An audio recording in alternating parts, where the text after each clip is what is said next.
안녕하세요. 행복씨앗입니다. 오늘도 시장을 정리하면서 하루를 마무리하는 시간을 가져볼 겁니다. 오늘 우리 시장은 코스피도 코스닥도 상승 마감했습니다. 코스피는 1.21%, 코스닥은 2.25% 상승 마감했습니다. 코스피에서는 기관들이 순매수를 했습니다. 그리고 코스닥에서는 외국인이 순매도를 하고 개인과 기관이 동시에 순매수를 했습니다. 한쪽에서는 지금 전쟁이 나서 난리인데 어제도 우리 시장이 오르고 오늘도 시장이 이렇게 올랐습니다.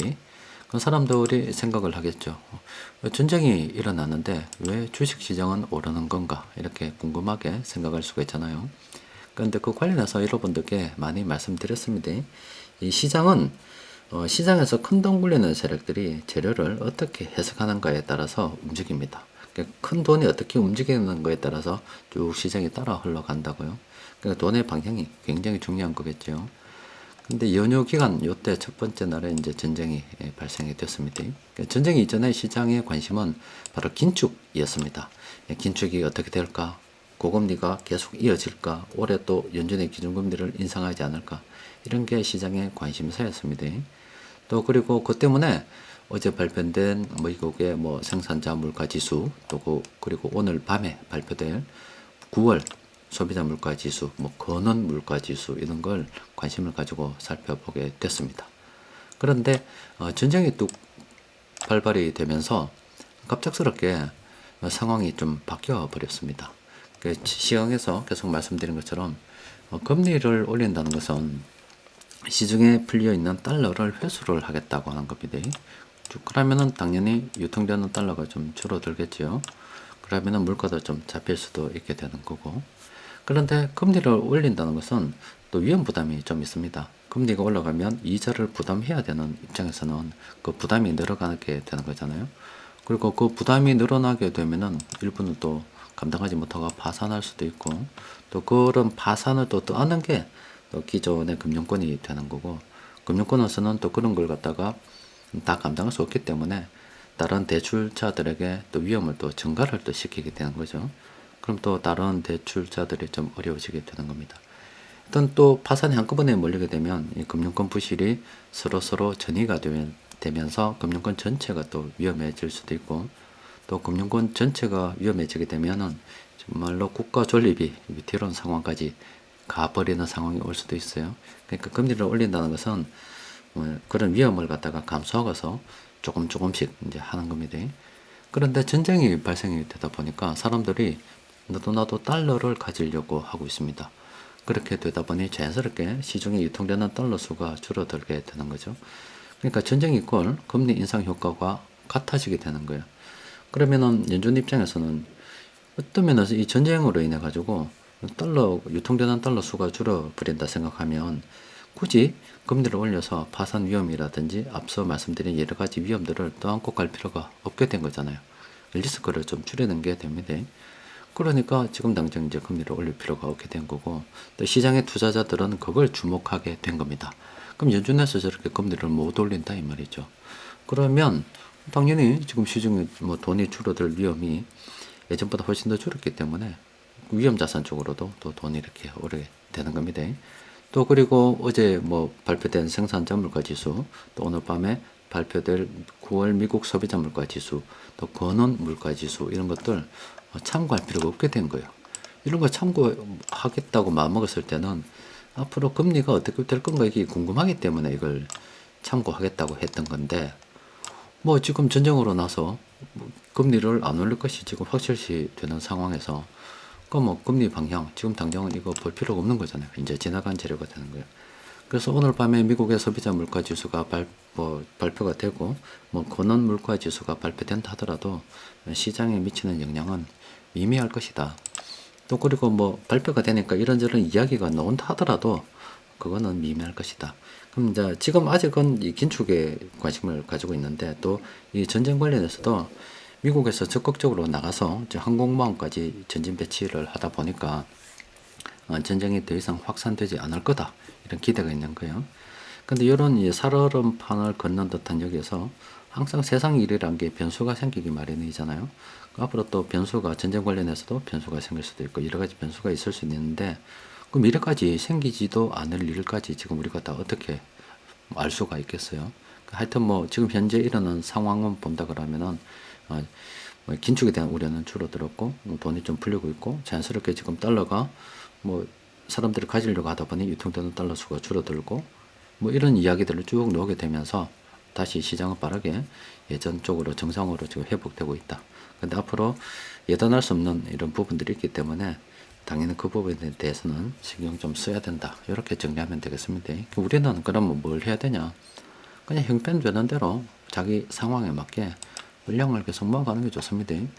어떤 사람들은 지난 주말에 뭐 전쟁이 났다 그러니까 또 실제 우리가 일요일날, 화요일날 첫 거래일에 시장이 많이 하락했잖아요. 미리 겁을 먹고 단돌이한 사람들이 있어요. 이때 지금 팔았다는 거죠. 그죠? 그런데 그렇죠. 그거는 단기 투자하는 사람이 그렇게 하지 않을까 싶어요. 아니면 정말로 또 상황이 좀 어렵거나 뭐 지금 돈을 급하게 회수해야 된다거나 오히려 이렇게 어려움이 있을 때 위기가 있을 때 사람들이 주식을 안 사려고 할 때 그때는 물량을 계속 모아가는 겁니다. 오늘 시장 수급을 들여다보면은 평상시와 다름이 없습니다. 중소형주 지금 외국인들이 이거는 휴일 이전에도 계속 진행됐던 그런 부분들이고 그리고 간데 약간의 차이가 있다 그러면은 오늘은 그 금융업 뭐 외국인들이 이런 거는 계속 매집을 했었는데 그간 이렇게 매집하던 이쪽에서 외국인들이 이렇게 뭐 순매수를 하긴 했습니다만 기관들의 순매도가 좀 컸었어요. 그럼 시장 전반적으로는 하락한 종목들이 꽤 많았습니다. 시장은 어중간했었습니다. 하지만 외국인 수급에 있어서는 별반 다름이 없이 계속 올라가고 있고 오히려 기관들이 지금 줄여가지고 좀 설레발이를 치고 있다 이렇게 보시면 되겠습니다. 그러니까 우리도 시장에서 큰 돈 굴리는 외국인들 따라서 묵묵히 우리 갈 길 가는 게 좋겠습니다. 자, 세력들이 공통적으로 매집한 종목을 보면은 9개 종목이 있습니다. 종목 좀 들여다보도록 합시다. 먼저 이 SK하이닉스인데 이 종목은 뭐 떨어지지 않았죠. 지금 몇 개월째 지난 5월경부터 시작해서 뭐 거의 어중간하게 이렇게 흘러가고 있는 중인데 근데 이 종목은 현재 주가가 싼 것도 아니고 비싼 것도 아닙니다. 그렇다고 해서 외국인들 수급이 지금 이탈된 것도 아니에요. 외국인들은 지금 조금 뭐 팔긴 했어요. 팔긴 했습니다만은 지금 최근 1, 2분기 또 최근에 이렇게 들어와서 계속 지금 물량을 매집해 들어가고 있는 중입니다. 그런데 이 주가가 떨어지지 않고 계속 이렇게 흘러가기 때문에 이거는 싼 것도 아니고 비싼 것도 아니라서 들고 있는 사람들은 수급이 빠지지 않았기 때문에 계속 들고 있는 게 유력했죠. 근데 신규 접근은 참 하기가 어중간합니다. 싼 것도 아니고 비싼 것도 아닌 이 어중간한 상황에서 접근하기는 좀 곤란하겠죠.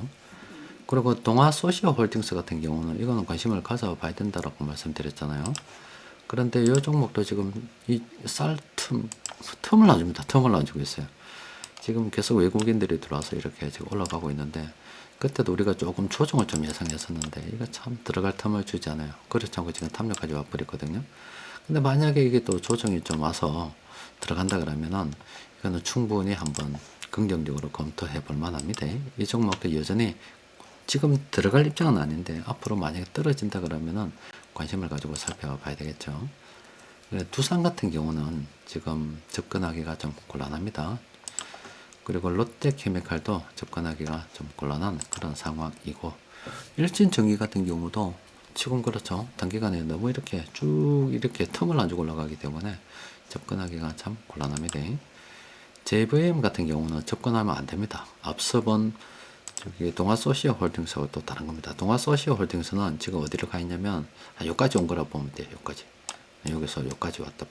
여기서 떨어지면 좀 들어가야지 생각을 했는데 계속 여기까지 가고 있는 거예요. 그런데 이것도 지금 상승 평범에 나와 있는데 이건 저 둔화까지 찍고 지금 내려와서 있는 거예요.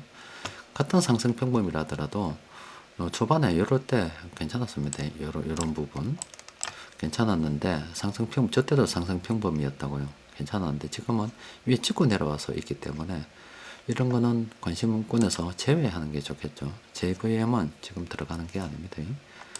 자, 시장 전반을 타임세이브로 좀 정리를 해보면 그래도 상승 추세가 조금 늘었어요. 시장이 조금 회복되고 있는 상황입니다. 여러분들 이 표 잘 기억하십시오. 지금 하락 추세 종목들이 많죠. 이때는 매수를 해야 될 때고요. 나중에 상황이 반대로 바뀝니다. 상승 추세가 훨씬 더 종목이 많아지고 하락 추세 쪽으로 종목이 적어질 때가 있어요. 그때는 매도를 해야 될 때가 되겠죠. 이쪽이 종목이 많아지면 분할 매도, 이쪽이 종목이 많아지면 분할 매수로 접근하는 겁니다.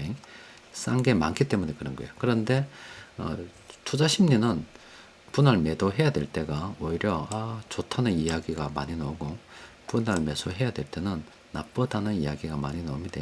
대중과 반대로 좀 움직일 수가 있어야 됩니다. 업종으로 보면 지금 금융 쪽이 지금 괜찮습니다. 그리고 보험도 금융이죠. 괜찮아요. 괜찮고. 근데 이쪽은 좀 파산 위험을 떠안을 수도 있다 그랬잖아요. 그래서 이거는 여러 종목 보유하는 가운데 또 어떤 구색을 맞추기 위해서 금융권 보유한다 그러면 몰라도, 그냥 저걸 갖다가 큰 비중을 싣고 들고 있기는 굉장히 위험하다 말씀드렸습니다.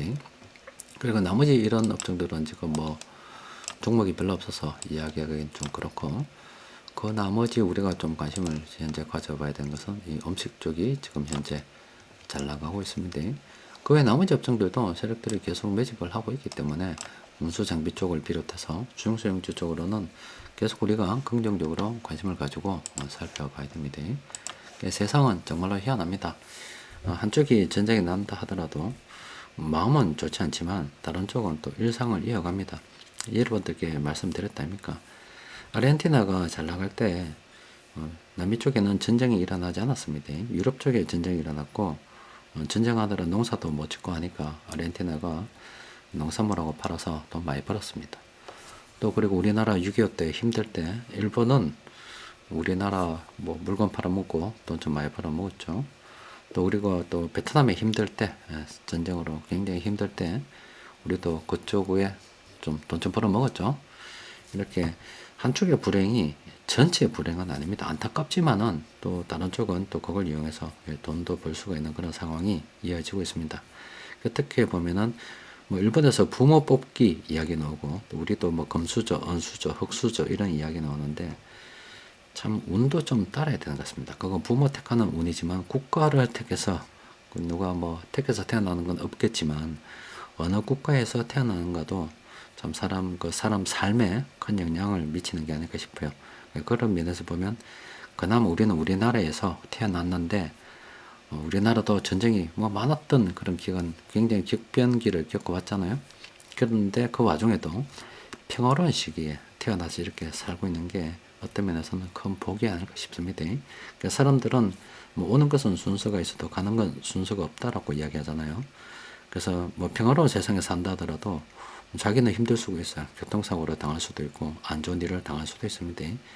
그러니까 평화로운 어떤 요 세상에 산다는 게 평화롭게 살 가능성이 높다는 거죠.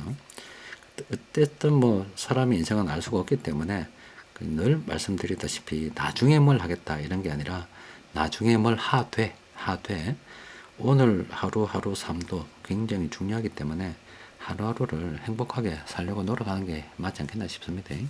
자, 이번 주가 아니라 오늘도 고생하셨습니다. 이상입니다.